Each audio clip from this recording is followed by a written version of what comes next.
Hey everybody, it's me, it's Peps. You are watching Adventures with Peps, and today we are finishing the very final Colonial Marine from Aliens, Another Glorious Day in the Marine Corps. Now, as always, I'm not going to talk about my paint. As you know, we have painted everybody else in this game that is a Marine, so there's plenty of videos explaining what I'm doing. So just sit back, watch what I'm doing and try and follow along. If you got questions, ask them below. Otherwise, I'm just gonna talk crap about Crowe, the Forgotten Marine. So, in 1986, James Cameron released Aliens, a film that redefined the boundaries of science fiction and military cinema. It wasn't just a sequel, it was a statement about teamwork, fear, and the human instinct to survive when faced with the unknown. Amid the chaos of the Colonial Marines landing on LV-426, there were names and faces that flickered briefly across the screen. Soldiers who stood shoulder to shoulder against something far beyond human comprehension. And one of them was Private Tim Crowe. For most viewers, Crowe passed along almost unnoticed. He appears in a few scenes, helmet on, armed to the teeth, part of the squad's cohesive movements. But even in his brief screen time, he contributes to a larger picture, one that makes Aliens what it is, a story about the collective, not the individual. But to understand Crowe, we have to first understand the world he belonged to. The United States Colonial Marine Corps in Aliens is the embodiment of 1980s military idealism. It's a projection of the era's fascination with technology, discipline, and comradeship. Cameron's Marines were modelled after the Vietnam War experience. They're young, they're confident, they're highly trained, but they're stepping into an environment they couldn't possibly control or understand. Crowe was part of Bravo team deployed upon the Sulaco, a heavy troop transport vessel sent to investigate the loss of communications with the terraforming colony of LV-426. His comrades Hicks, Hudson, Vasquez, Frost, Dietrich, Apone, what's his name? Wabowski? I nearly forgot the other one. Have all become legends in the Aliens universe.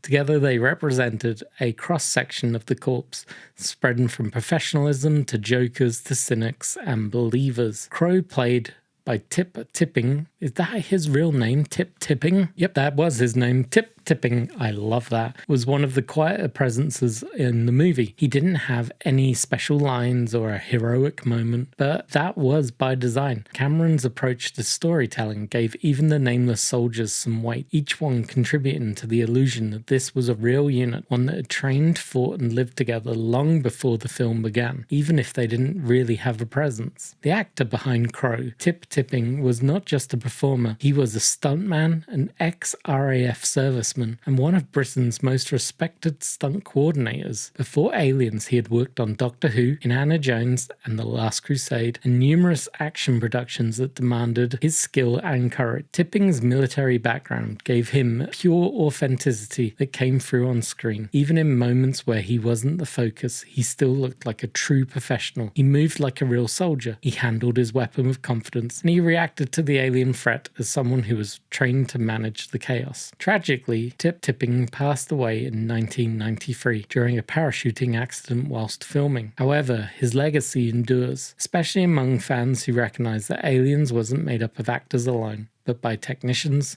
soldiers, and craftspeople who brought a realism to this science fiction masterpiece. In the movie Aliens, Crowe's story is rather short. He arrives with the squad, he sweeps corridors in the atmospheric processor, and then he just vanishes in the ambush scene. His death is quick and unseen. It's exactly how Cameron treats horror of combat. Utterly impersonal, chaotic, and tragic. A poor, unnamed, or barely named character who has no real lines just disappears in the chaos and no one seems to notice or care. In the script, Crowe is among the first casualties during the xenomorph attack. He's lost when acid blood ignites the squad's ammunition. There's no moment of heroism for him or a lingering farewell. There's just radio static, confusion and screams in the dark. It's easy to forget him at this point, but his death serves a purpose. It is to underscore that brutal randomness of war, the idea that even the strongest, best trained soldiers can just be erased in an instant and forgotten. Crowe represents the countless unnamed troops in any military story. The ones who are just there at the start but not at the end. The ones whose lives give weight to the survival of others. And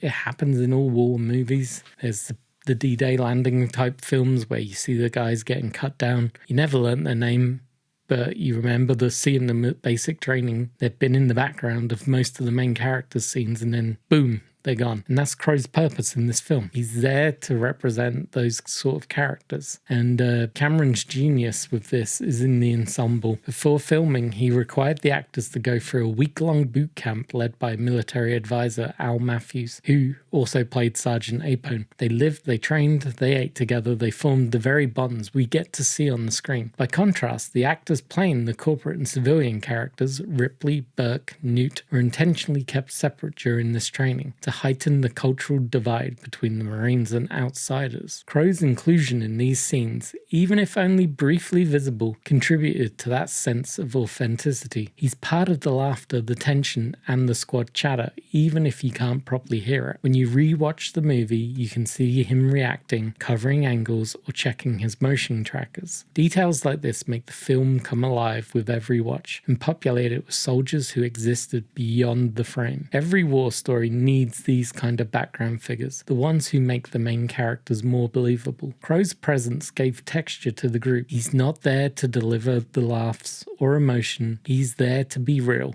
to remind you that this is a platoon of soldiers and not a handful of Hollywood stars following a script. In art, this concept translates directly to composition. Not every brushstroke is meant to dominate the canvas, or in this case the model. Some are there to build depth, to help guide the eye, to balance the scene. Crowe is one of these. He is quiet, subtle, but essential. He stands for the supporting framework of heroism, the ordinary professionals whose presence give meaning to the extraordinary. When painting him, you're not just capturing a soldier, we're trying to capture the idea of service without recognition, being part of something larger than yourself. So, nearly 40 years later, Alien remains a milestone in action and science fiction cinema. Its influences can be seen in everything I do, along with video games, literature, and military design across the genres. But within that cultural moment, Crowe endures as a kind of a ghost, a reminder that stories are built not of only heroes, but on the people around them. Fans who study the film frame by frame, who analyze the motion tracker blips and helmet cams, have rediscovered Crowe as more than just a casualty. They're given him fan art,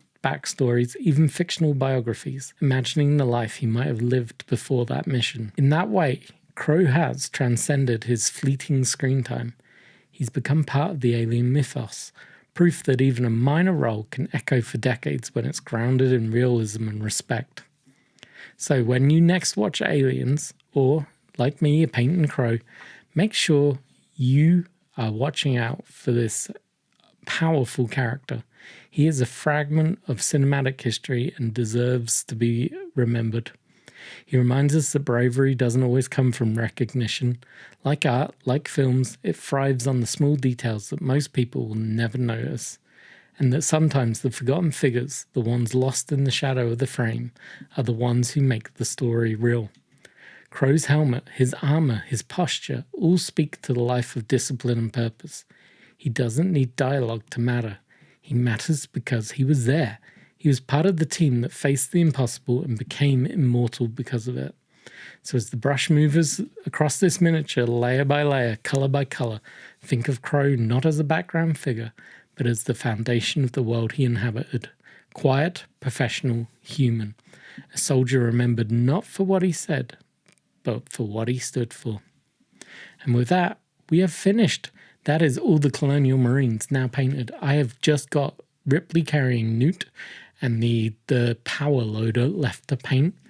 And then I am genuinely going to play some games. So I hope you are going to tag along for that. Make sure you hit the bell notification, hit likes, hit subscribe, buy me a cup of coffee. Whatever you choose to do, I am fully on board and I love you for it. So until next time, cheers for watching.